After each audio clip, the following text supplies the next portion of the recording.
Hello दोस्तों, कैसे हैं आप सब। स्वागत है आपका हमारे YouTube channel OT and general medical classes में। तो दोस्तों, आज का जो हमारा टॉपिक है बहुत ही नया है। आज का हमारा जो टॉपिक है नोजिया एंड वोमिटिंग है।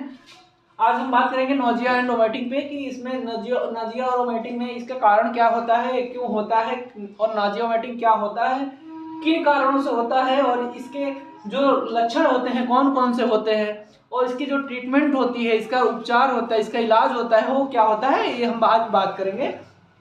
तो दोस्तों, अभी तक आपने हमारा चैनल नहीं सब्सक्राइब किया है तो हमारे चैनल को सब्सक्राइब कीजिए, बेल आइकन दबाइए ताकि हमारी वीडियो आप तक पहुंच सके। आइए स्टार्ट करते हैं। इन्फेक्शन या अदर केसेस की वजह से गैस्ट्रोइंटेस्टाइनल कंटेंट्स का ओरली बाहर आना है। इसमें नोजिया एंड वोमिटिंग में होता क्या है, किसी भी इन्फेक्शन या किसी अदर वजह से भी गैस्ट्रोइंटेस्टाइनल कंटेंट्स का ओरली बाहर आ जाना। अपच में जब खाना पेट में डाइजेस्ट नहीं होता है, जब आप कुछ खाते हैं और पेट में खाना डाइजेस्ट नहीं हो पाता है, उल्टी से बाहर आता है, ऐसे डायरिया वाले कंडीशन में भी होता है। ये जो नोजिया एंड वोमिटिंग होता है ऐसे ही डायरिया वाले कंडीशन में भी होता है। फिर हम बात करेंगे इसके केजेस, इसके कारण कौन कौन से हैं। कारण ज्यादातर जी घबराना व उल्टी आना अपाचन की वजह से होती है। नोजिया और वोमिटिंग में जो होती है इसके कारण जो होती है ज्यादातर जी घबराना व उल्टी आना, ये जो होती है ये अपाचन की वजह से होती है। फिर मोशन सिकनेस भी नोजिया वोमिटिंग का कारण है। तो मोशन सिकनेस क्या होता है, जैसे आप ट्रेवलिंग के दौरान कहीं ट्रेवलिंग कर रहे हैं और ट्रेवलिंग के दौरान आपको जी मालिश हो रहा है या घबराहट हो रही है तो उसी को मोशन सिकनेस कहते हैं। फिर नेक्स्ट मॉर्निंग सिकनेस भी इसका एक कारण है, केसेस है। अब मॉर्निंग सिकनेस क्या होता है, जैसे कि कोई भी प्रेग्नेंट लेडीज है, सुबह के समय जी घबराकर उल्टी होती है तो उसी को मॉर्निंग सिकनेस कहते हैं। फिर कई बार कुछ दवाइयों की वजह से भी जी घबराता है और उल्टी आता है। इसके एक कारण ये भी, जैसे कई बार कोई दवा खा रहे हैं, उसका रिएक्शन हो गया या कुछ हो गया तो उसकी वजह से भी जी घबराता है और उल्टी आता है। फिर आप इसके अलावा कुछ कारण इस प्रकार भी है। आप देखिए, जैसे इन्फेक्शन, संक्रमण, कोई भी किसी भी तरीके का आपको इन्फेक्शन हो गया उसकी वजह से भी नोजिया वोमिटिंग हो सकती है। हेड इंजरी, जैसे आपको सर में चोट लगी हो उसकी वजह से भी जी घबराता है और उल्टी आता है।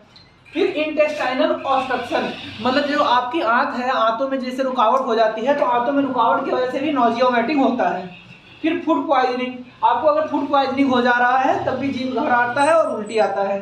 फिर वायरल हेपेटाइटिस मतलब पीलिया, जब आप पीलिया से संक्रमित होते हैं, पीलिया होती है आपको, तब भी ये जी घबराता है और जी मालिश होता है और उल्टी आता है। फिर हम बात करेंगे इसके सिम्टम्स क्या क्या हैं, इसके लक्षण क्या क्या हैं। इसके सिम्टम्स, जैसे जब आपको नोजिया वोमिटिंग होगी तो उसमें क्या क्या होगा, एब्डोमेन पेन, पेट में दर्द भी होगा, फीवर, बुखार भी आ सकता है, वर्टिगो मतलब चक्कर आता है, फिर हेडेक जैसे कि सरदर्द, फिर रैपिड पल्स रेट, जैसे तेज नाड़ी का दर्द, जैसे जो नाड़ी होती है उसका तेज दर्द हो जाता है, मतलब तेज दर्द करता है। एक्सेसिव स्लीपनेस, अत्यधिक इसमें नींद आती है। फिर ड्राई माउथ डिहाइड्रेशन, मुंह सूखना या पानी की कमी होना, इसके सिम्टम्स हैं। चेस्ट पेन, सीने में दर्द होना भी इसके सिम्टम्स हैं। ट्रीटमेंट क्या है, इसका प्रिस्क्रिप्शन क्या है, तो आइए आगे हम प्रिस्क्रिप्शन भी इसका समझते हैं कि इसके कौन कौन से उपचार हैं। वीडियो में लास्ट तक बने रहिएगा, हम सब आपको डिटेल में समझाएंगे।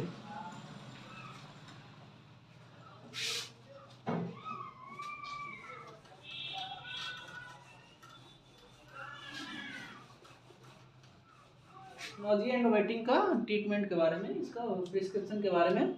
तो इसमें अगर जैसे नोजिया एंड वोमिटिंग किसी पेशेंट को हो रहा है या हुआ है, नोजिया एंड वोमिटिंग हुआ है, तो आप उसको टैबलेट ऑन्डम एमडी, ऑन्डम स्ट्रॉन्ग होता है 4 mg में, तो उसको एक गोली सुबह और एक गोली शाम दे सकते हैं।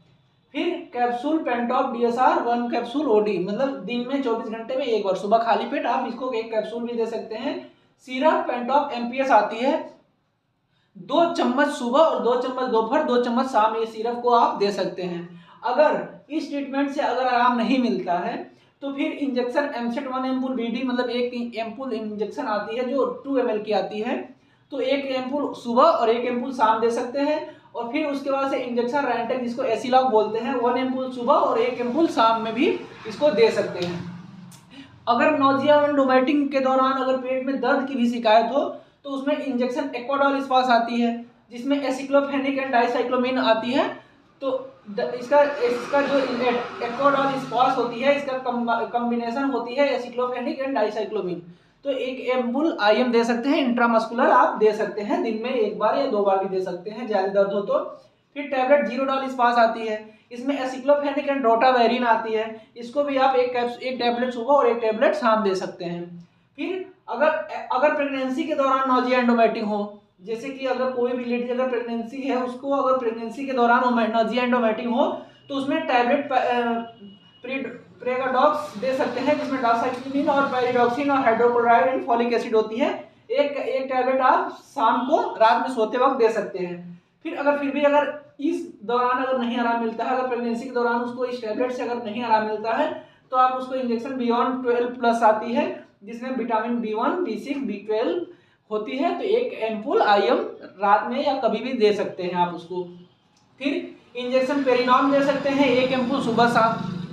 उसके बाद से रेंटेक एसिलॉक इंजेक्शन, एसिलॉक एक एम्पुल सुबह और एक एम्पुल शाम दे सकते हैं। तो आज का हमारा जो टॉपिक रहा नोजिया एंड वोमिटिंग रहा। तो अगर वीडियो आपको अच्छी लगी हो तो हमारे चैनल को सब्सक्राइब कीजिए, बेल आइकन जरूर दबाइए। फिर हम मिलते हैं नेक्स्ट वीडियो में। धन्यवाद।